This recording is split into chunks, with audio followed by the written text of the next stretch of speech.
Ladies and gentlemen, dear colleagues and friends, it's a great pleasure for me to offer a brief word of welcome on behalf of HELCOM to this joint stakeholder workshop held under the title Odesa Climate Lab Public Laboratory. I'd like to extend my warmest greetings to those joining us in Odesa and to all online participants. The hybrid nature of this event is in many ways symbolic of today's reality. Distance, borders, and severe challenges notwithstanding, cooperation remains possible and powerful, and it's more necessary than ever. Let me begin by expressing my sincere gratitude to our Ukrainian partners and hosts, and to the city and region of Odesa. Odesa has always been a place of connection between seas, cultures, science, and trade. Today, it also stands for resilience and forward-looking engagement, even in the most demanding circumstances. Hosting a public discussion on climate resilience and environmental safety at this time sends a strong and hopeful message. This workshop brings together two projects supported by the Council of the Baltic Sea States Project Support Facility. Supporting communities and ecosystems of the Baltic Sea region and Safe Actions for Environment, Baltic Solutions to the Black Sea, or SAFE BS to BKS. While they differ in focus, they share a common premise: the belief that sustainable environmental action must be rooted in cooperation, science, and local engagement. From the HELCOM perspective, this meeting is particularly meaningful.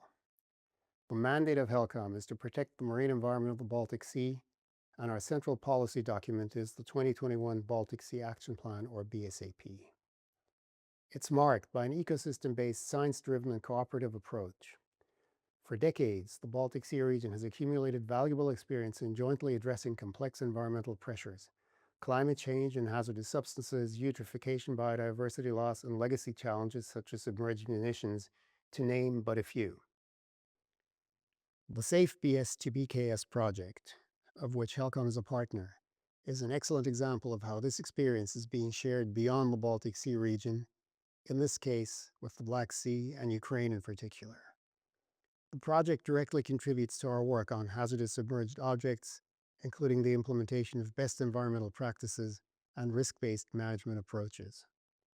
Moreover, it places this issue in a broader context by linking marine environmental protection and climate change adaptation with human safety, as well as maritime security issues. The project supporting communities and ecosystems of the Baltic Sea region, for its part, highlights another essential dimension: the role of local communities. Climate change is not an abstract concept. It's experienced locally through coastal erosion, floods, heat waves, changes in ecosystems, and impacts on cultural heritage.